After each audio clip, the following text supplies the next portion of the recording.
Nos encontramos con María Paula Romo. Ella es líder del movimiento Construye y vamos a conversar con ella para Expreso sobre algunos temas de coyuntura nacional. Gracias, María Paula, por acompañarnos en esta entrevista.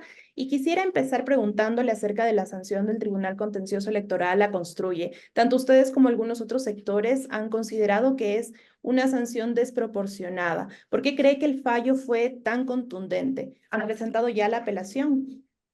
Kerile, buenos días. Gracias por la invitación. Efectivamente, es una decisión desproporcionada, pero además ilegal, que no tiene un fundamento legal y se convierte pues en algo todavía más grave cuando sin un fundamento y sin una base se aplica la sanción más drástica de todo el sistema, porque es una pena de muerte para una organización política, una cancelación. Me explico un poco sobre los pretextos alegados por el Consejo Nacional Electoral y por el juez Torres, porque no son causas, no son causales de cancelación, son pretextos. Las organizaciones políticas tienen la obligación de presentar tres tipos de informes económicos distintos. Uno es el informe de financiamiento y gasto de campaña. Otro es el informe de uso del fondo partidario y un tercer tipo de informe es la operación anual de una organización, es el informe económico financiero anual. De estos tres tipos de informe, que evidentemente hay unos más importantes que otros, el movimiento Construye no tiene ningún informe relacionado con fondo partidario porque nunca ha recibido fondo partidario, ni $1 de recursos públicos ha recibido nunca el movimiento. Tampoco se trata de un informe de gasto o financiamiento de campaña, no tenemos ningún pendiente en ese sentido. ¿De qué se trata? ¿Cuál es el pretexto que encuentra primero el Consejo, luego el Tribunal? El juez Torres, para ser exactas. El informe del año 2022 que fue presentado con retraso. Ese informe es de 0 ingresos y 0 gastos. Se cumplió con el trámite, con el reporte obligatorio, pero ese año no existió ningún movimiento financiero que reportar ni que justificar en el movimiento. Fue un año sin campaña, sin candidaturas, sin la actividad que implica pues un gasto electoral. Así que se trata de ese tipo de informes. ¿Qué dice la ley en estos casos? La ley dice que cuando se omite, es decir, no se entrega nada de información durante 2 años consecutivos, dependiendo de las circunstancias de las faltas, la sanción puede ir desde multas hasta suspensiones más graves. En este caso, ¿qué tenemos? Una infracción realmente leve de 1 año sin reporte, sin movimiento financiero, pero que el Consejo decide sancionar con la pena más grave, incluso que no existe para este tipo de acto, puesto que no se configuraron los 2 años de incumplimiento. Y dejarlos fuera de este registro de movimientos políticos podría buscar debilitar al bloque que tiene Construye en la legislatura. Tiene una connotación política. ¿A quién le convendría esto? Sin lugar a dudas, en lo inmediato, esto busca debilitar la bancada, la única bancada de la que el gobierno no ha logrado sacar legisladores, una bancada que ha permanecido estructurada desde el día que se configuró y se instaló en la Asamblea Nacional y que no ha perdido a ninguno de sus integrantes. En lo inmediato, sí, pero en el mediano plazo también lo que pretenden es sacar a Construye y lo que representa de la papeleta electoral de unas elecciones que están a punto de empezar. ¿Esto a qué lo atribuimos? Lo atribuimos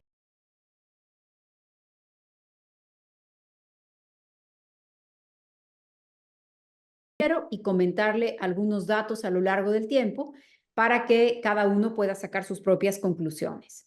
Diciembre del año 2023, diciembre del año pasado, el Movimiento Construye es la única organización política, la única bancada que se opone a la primera reforma tributaria del presidente Noboa. Ya ha hecho 4, pero la primera reforma tributaria fue para condonar multas, intereses, amnistías tributarias en un momento en donde nosotros veíamos próxima la crisis y así sucedió. De inmediato, unos meses después, mandaron un proyecto de ley para agravar impuestos cuando en diciembre habían perdonado impuestos. Lo dijimos fuerte y claro, no era el momento de perdonar impuestos.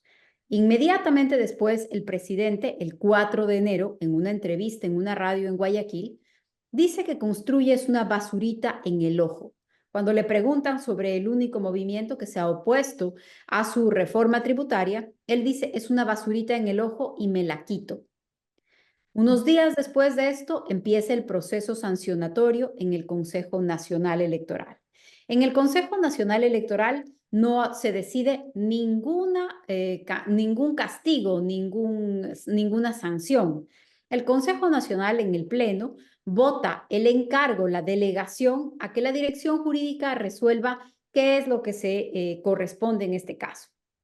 Transcurre un mes más o menos y la misma semana en la que el movimiento Construye tiene las más duras críticas a las reformas del COIP, todos recordarán esas reformas de la impunidad aprobadas por todas las bancadas en la Comisión de Justicia y que luego pudimos frenar en el Pleno de la Asamblea Nacional, que lo que hacían era crear nuevas causas de revisión de sentencias penales y también permitían que los legisladores accedan a investigaciones reservadas de la Fiscalía. Cuando todo esto se hace público, Construye, se opone, se para la reforma. 2 días después de eso, el día sábado, mire usted, un día sábado, la presidenta del Consejo Nacional Electoral convierte este encargo del Pleno en un pedido de cancelación presentado ante el Tribunal Contencioso Electoral. Es eso de lo que estamos hablando y por eso creemos que las coincidencias y el interés del gobierno de debilitar a Construye, con quien hemos visto su actitud, los términos en los que se refiere, lo incómodos que le resultamos a él y la que entonces era su alianza, que habrá que ver cuánto se mantiene.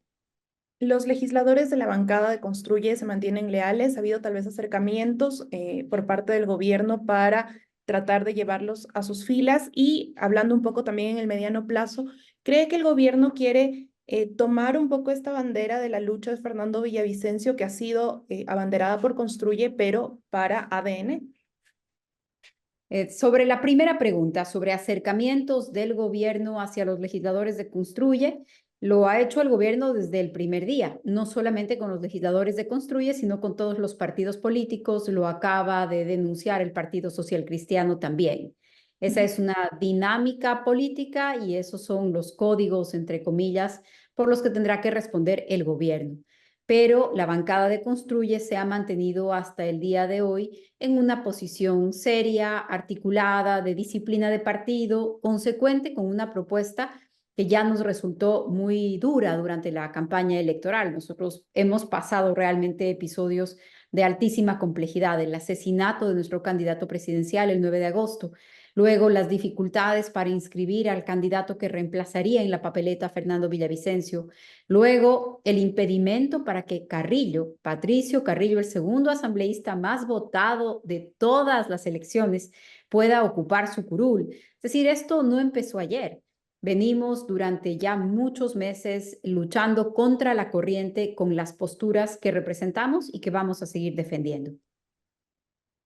Hablemos un poco sobre la consulta popular. Horas antes de las votaciones e incluso luego de conocer el resultado, el gobierno ha dicho a través de sus voceros que Construye y el Partido Social Cristiano fueron quienes impulsaron la pregunta de la contratación por horas. ¿Esto fue así? Bueno, Construye propuso varias preguntas. Construye puso sobre la mesa el tema de la extinción de dominio, una propuesta de campaña nuestra y de Fernando Villavicencio. También el tema de la extradición. Este fue nuestro primer acto legislativo en la Asamblea Nacional, proponer una reforma constitucional en este sentido, en el tema de la extradición, y también modernizar el régimen laboral.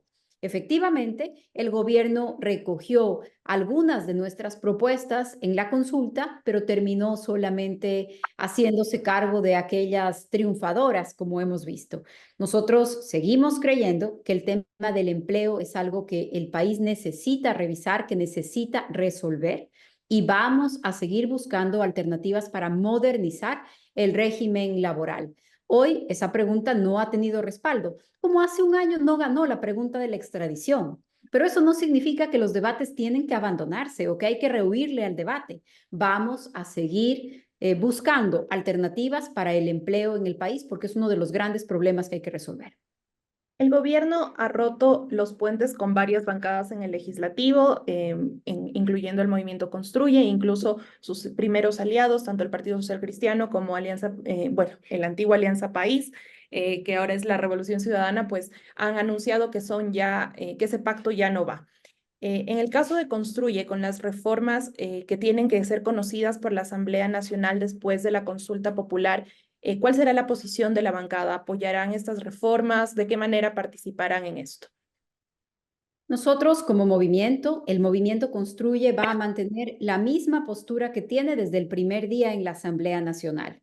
Aquellos temas que sean importantes para el país los vamos a apoyar, no por el gobierno, sino por el país. Eso es lo que hemos hecho desde el primer día, sin estar en ningún acuerdo, excluidos de los espacios de resolución de la Asamblea Nacional. Nosotros no nos enteramos hace 15 días quién era Jorge Glass, ni que tenía sentencias, que había sido condenado, que salió ilegalmente de la cárcel. Lo sabíamos y lo dijimos cuando les entregaron a sus compañeros de partido las comisiones de justicia o la comisión de fiscalización o la vicepresidencia de la Asamblea. Así que para nosotros las circunstancias no han cambiado. Las circunstancias siguen siendo las mismas y nosotros vamos a mantener una posición responsable con el país. María Paula, usted ha dicho que Daniel Noboa le recuerda a Rafael Correa. Y quiero preguntarle primero por qué y también a qué Rafael. ¿A ese Rafael Correa del 2007 que iniciaba su periodo o al Rafael Correa ya del 2017 que dejaba esos 10 años de gobierno? Cuéntame un poco por qué esta comparación.